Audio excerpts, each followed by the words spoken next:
Sorry for the delay. I'd like to call this meeting to order, please. Start with the Pledge of Allegiance. Please remove cover. Salute our flag.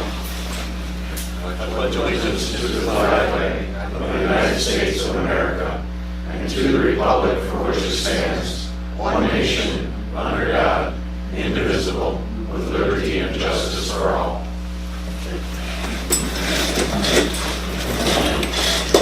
I'd like to welcome everyone tonight to the special meeting of the Town of Rocktown Board. The purpose of the public meeting is for the Town Board to consider action on the application by Cooley Frac Sand LLC for a conditional use permit to conduct non-metallic mining operations in the Town of Rock.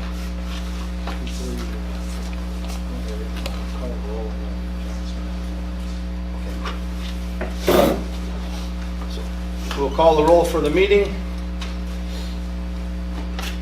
Mark Katzenberger. Here. Luke Rains. Here. Greg Mueller. Here. John Zaradka. Here. Pete Winnestorfer. Present. Joe Wrench, clerk. Call the roll. Mr. Zaradka, John, I understand that you have an announcement. Yes, I need to recuse myself from any dealings that have to do with property value guarantee.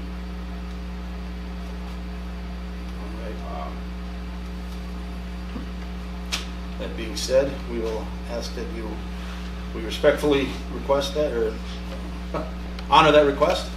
And at this point, then you would have to please remove yourself from all further discussion at this point, correct? Is it nice? At first, I do have a prepared statement.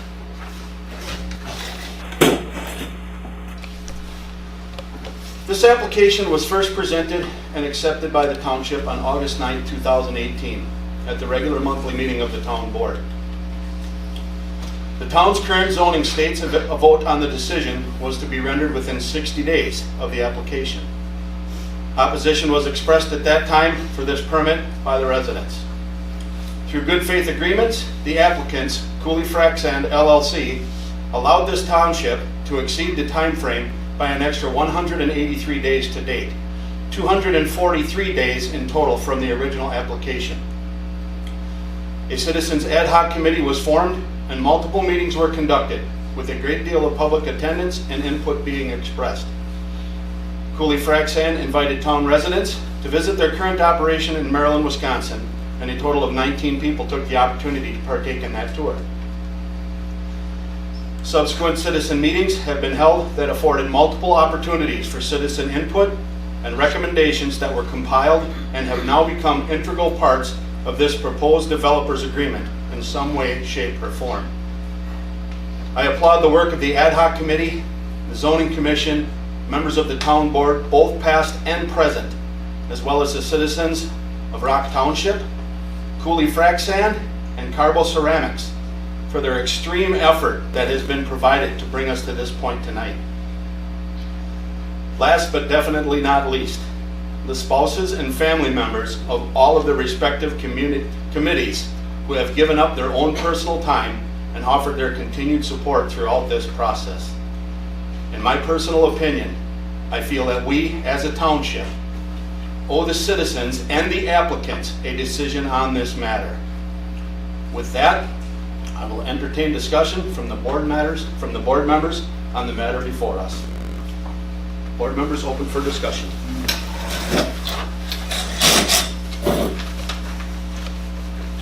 What are the results of the negotiations on the planning commission's recommendations?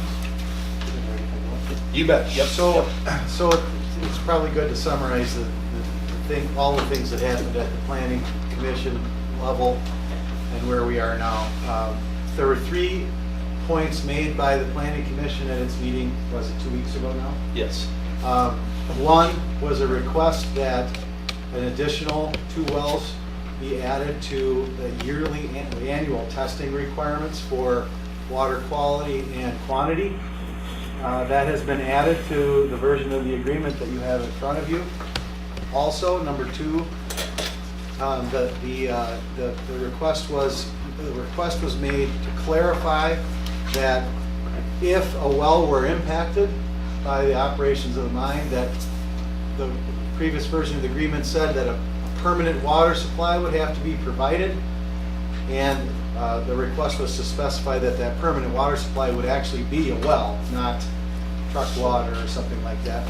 That is also reflected in the document that you have in front of you. The third item was a request from the Plan Commission that the town board consider what the appropriate scope in terms of the geographic applicability of the property value guarantee is. There really weren't negotiations in between. It's up to the town board to make its decision on what it would like to offer in this agreement to this applicant if it decides to do so. There were discussions. I did have discussions. They as a group, the Cooley interest, got together and talked through, in particular, what was recommended by a citizen to the south and a little to the I guess to the south of the proposed project. The proposal at that meeting was that the quarter-mile ring around the site be stretched in that south, so to your view, the south and east direction, to capture all properties on Eagle and Eisenhower, that on either side of that road, around that block. And the discussions that what Cooley or the information that they provided to us was, and I think is, there's something to support this, that might not be the direction that would be potentially the most impacted, given the topography, the terrain, the cover, and the distance. And they asked that we, the town board, stick with what came out of the negotiations that have occurred during those 180 days, 200 and some days, and stick with what the coverage of the property value guarantee is now. To refresh everyone's memory on this point, the property value guarantee applies to any residential property, a part of which is within a quarter mile of the outer boundary of the Cooley site. So that means that if you have a home that is more than a quarter mile, but part of your parcel is within that quarter of a mile, you'd be included. And so that was their request, was that the town board stick with what was in that, what's in the agreement now. So it's up to the town board to make its decision. We've heard a number of discussion points on the hours of trucking that was brought out. It was initially, it's been expanded to 24 hours in the developer's agreement. I know That's the way it's always been, right? Excuse me? That's the way it's always been from the operational plan. Correct, forward. right from the operational plan. Over right. time, it's been- Yes, right. It, with that being said, it has stayed at 24 hours, but there is the opportunity for us to change those hours of trucking if there's any infractions, if you will. So as far as trucking, use of engine brakes, sand on the roads, anything else, we would be able to, as a board, if it was accepted as right now at 24 hours, it would be able to be peeled back, if you will. And like I know that it was brought forward that, it's always been 24 hours, and the reasoning is that way the company would be able to run less trucks. They'd be able to continue throughout the day, throughout the evening, run less trucks. There'd be less trucks on the road, and it in essence would be not as much traffic out there during the times. They've already agreed to. They've spoken with Marshall Bus Service. They've gotten the bus times, everything else, that they will shut down during that. So during the truck traffic, there will be during the busing times and everything else. So the 24 hours, that's why that was put in there. So to in essence try and decrease the truck traffic, number one, but number two, if there's an infraction, it would be easier. It's easier to take something away than it is to come back and say, extend it out. So that's Other discussion points?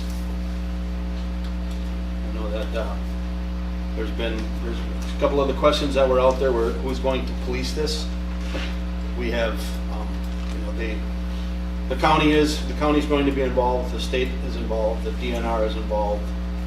Locally, if this agreement comes through, we'll have to establish a small committee or a watchdog group, if you will, for better terms, to help police that. We've enlisted Bar Engineering for some of this stuff, and we also have the possibility of enlisting the services of another firm to go over all of the data that's provided, well testing all of the data, the air quality management, everything else, because I myself, I don't know anything about it, and I'm not going to plan to. So it's going to be in the town's best interest that we hire that and hire professionals that. And we can do independent testing with royalties that we obtain as well, right? Anything to manage the line. Yep. If we receive a complaint from the public about any aspect of the mine, how soon, let's say, if it's noise or dust or whatever, can we put the brakes on their operations to get it taken care of? Go ahead. So it kind of depends on what the complaint is about.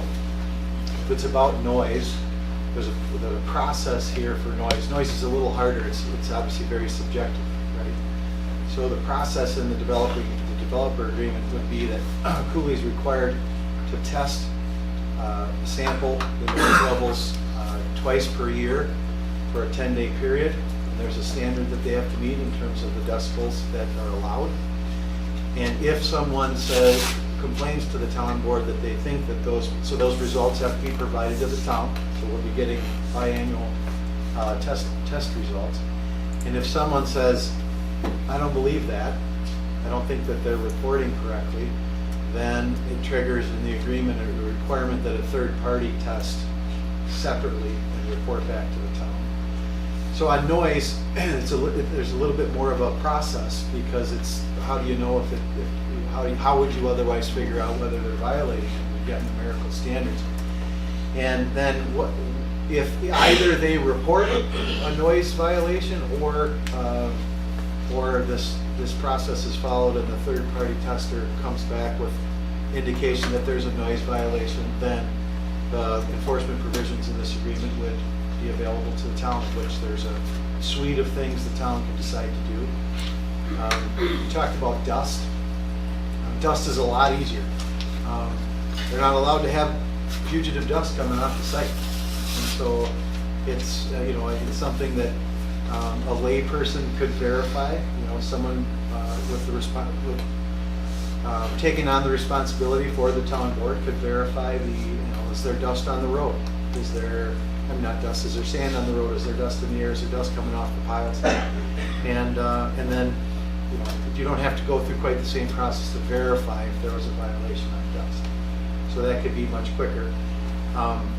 But as I say, there's a long list of different choices the town then has, depending on how they see the severity of the violation. If it's something the town can expect to happen, to keep happening if we don't do something quickly. It's just really all a case-by-case determination as to which one of those levers to pull on enforcement. And that goes with water as well. So it's exactly the same with water. There's a couple of different, scenarios you could imagine. If you had a groundwater issue, that's going to be something that's going to be illuminated based on the testing requirements that are in this draft.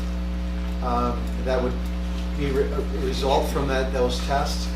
If it's a surface water issue, one of the big concerns for sand mines generally is stormwater management. And if we have a storm that's not the 100-year storm, and there's runoff, the stormwater system is not capturing that, it's a violation of this agreement. Actually, the agreement now requires twice the capacity for the processing area, which is the place where you'd be most concerned about the runoff. The excavation area is required to, no matter how big the storm, is required to capture and contain all of the stormwater. So the only water that should be coming off of this site is water that is coming off of the unopened farmland areas that have not been touched, and only in the manner that's consistent with what it would do today before the project starts. The water that comes off a small piece of the property, the driveway coming in, which comes uphill, as you can all see, coming off of Highway B, that water has 100-year storm containment, and if we went over the 100-year storm, that would release into the wetlands, and that's as planned and as approved by the Department of Natural Resources. So depending on the water issue you would have, there will be there's some things that you could see right away, and there's other things that you'd have to rely on the process for evaluating whether that problem exists or not.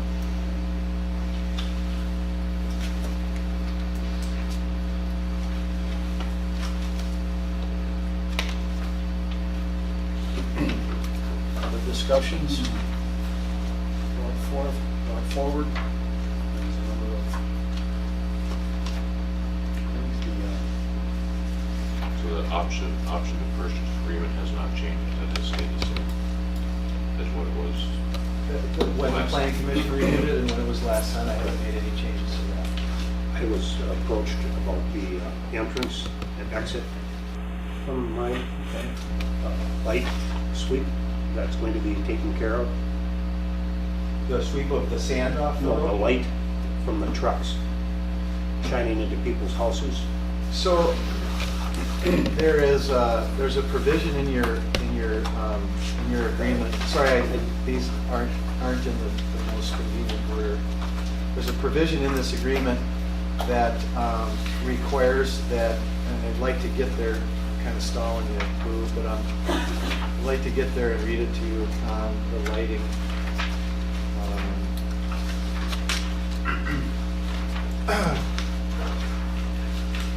It says that the design and the location of access roads shall minimize lights from traffic and operations cast on the neighboring residences. And so, while we don't have a plan exactly how they're going to deal with the sweep, especially the right turn sweep coming out of the driveway. I mean, the left turn sweep going into the driveway with the lights on isn't an issue. The right turn sweep coming out of the driveway and turning north on B is something that they're going to have to minimize per this agreement. If the town doesn't agree that it's been minimized, that's something that you'll have to engage them on making sure They will address that factor then? Well, if they don't, that's something that certainly per this agreement can be raised with them and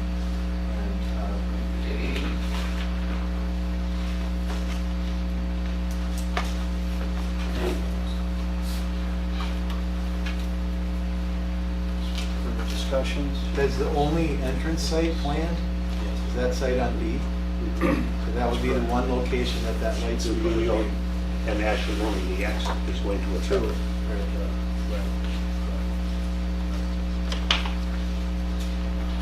The alternative, I should say, the alternative, if there's construction work happening on V to the north, the alternate route would be a left turn there, which is less of an issue, I believe. I looked at it, but it would be a left turn there and down to N and over and then up on 80 to 10. So that there conceivably would be part of the time that this would be in operation if this is approved, that there would be a left turn onto that driveway, although it should be far less than trucks turning to the right.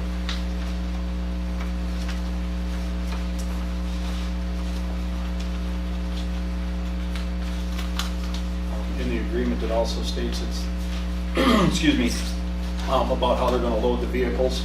No dropping, no leaking, no blowing or otherwise escaping sand. They have to have it covered. They can't go within 6 inches of the top, I mean, it's pretty extensive. That's in the dust plan, right? Right, correct, correct. Yep. Yeah, that's in the fugitive dust control plan.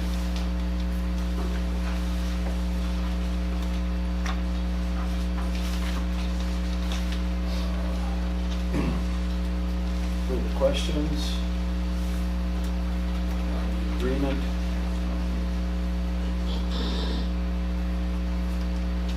It states here, you have 3 to 4 trucks to transport to finish sand, so That's at the 24-hour. that's at the 24. There'll have to be more trucks if it was.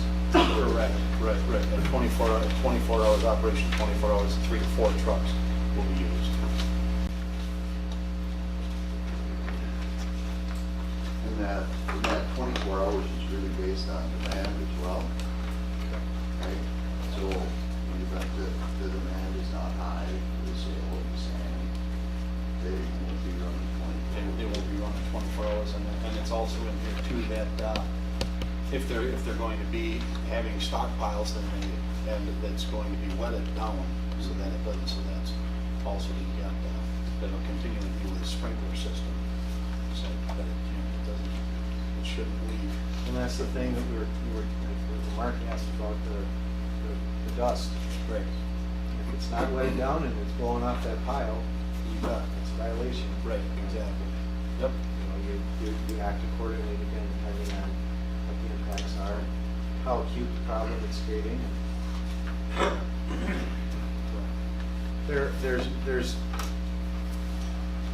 There's no question that there's a good set of tools here for the town to choose to use if there's a violation. There's a significant set of tools. Cost of exercising those tools are covered by the payment made per ton. If the town chooses to use that money for it, it will take some diligence and some exercise of discretion as to how to do that, but the tools are there.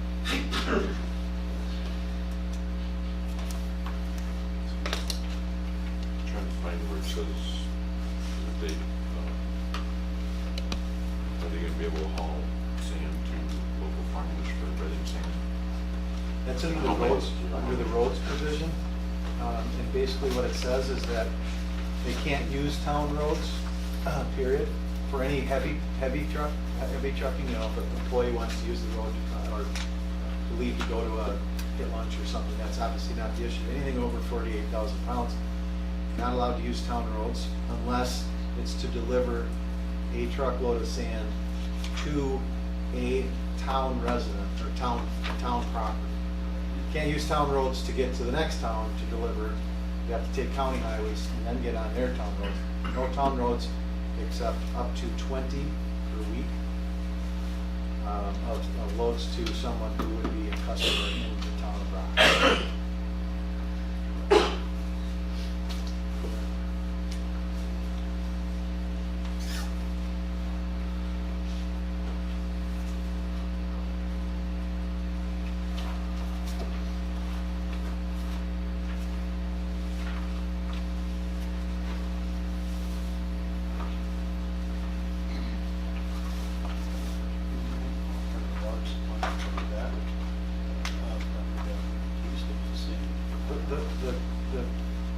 The documents that the board members have here are all the documents that are posted online and that were posted online for the last meeting. They haven't changed other than in those two ways that I articulated in the beginning related to the requests of the planning commission. For board members, the primary, the shell document is the last document in the file.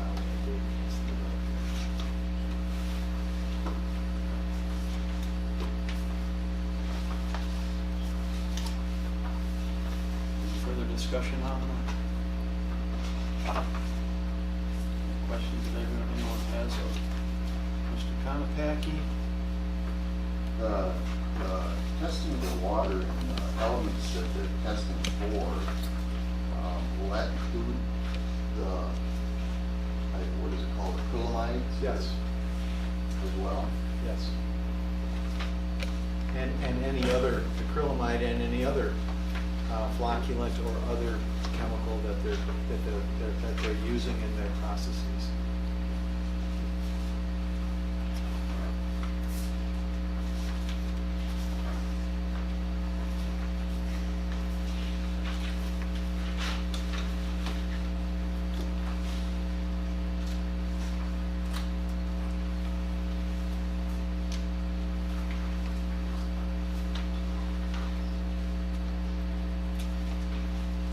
So I'll read that to you, Greg.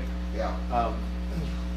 The same list applies to all the testing requirements, and there's a number of different testing requirements. There's testing requirements for monitoring wells on site. There's testing requirements for prior to operations. There's testing requirements for the monitoring wells during operations, and the same for private wells around the site.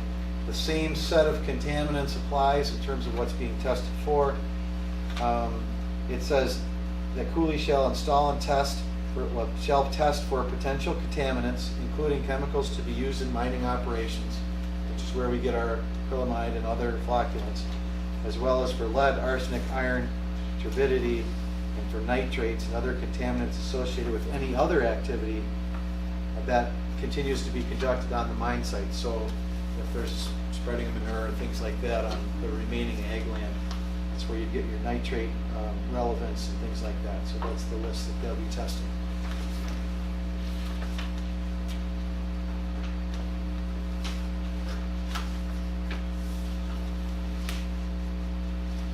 Another thing that was brought up at the zoning was the hours of operation. And we touched on that. Just the, to reiterate, remember that the general excavation, I mean, that's from 6 till 8, that's when they're actually in pit. That's when they're actually doing it.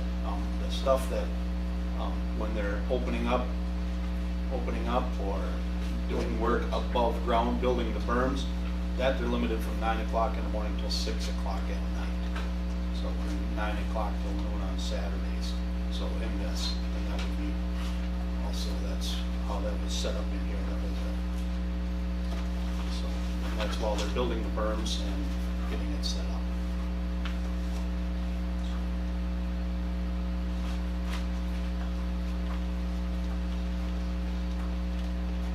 Any of the board members have any other questions of Mr. Larry or on the agreement?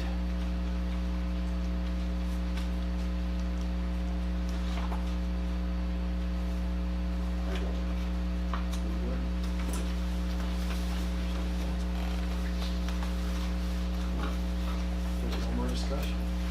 No further discussion on this. So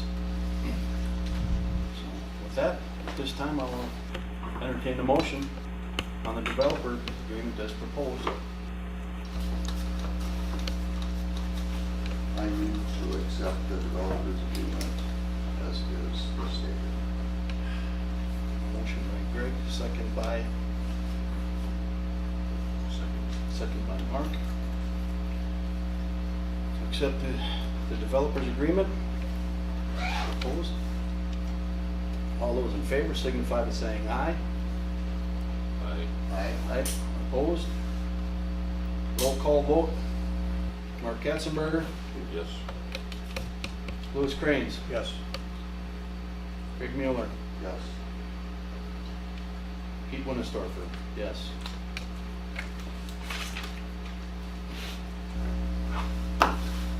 Motion carries. We've got a whole other thing to I talk know. about there. If you want to take a break, I'll go get it. Yes, yes. At this time, we'll take a 5-minute recess. We'll be discussing other business as far as stated, that was on the agenda for this night's, or on the notice for tonight's meeting. That'll be the next step going forward. I'd like to thank everyone. 5-minute recess, please. We'll reconvene at 20 minutes. Thank you.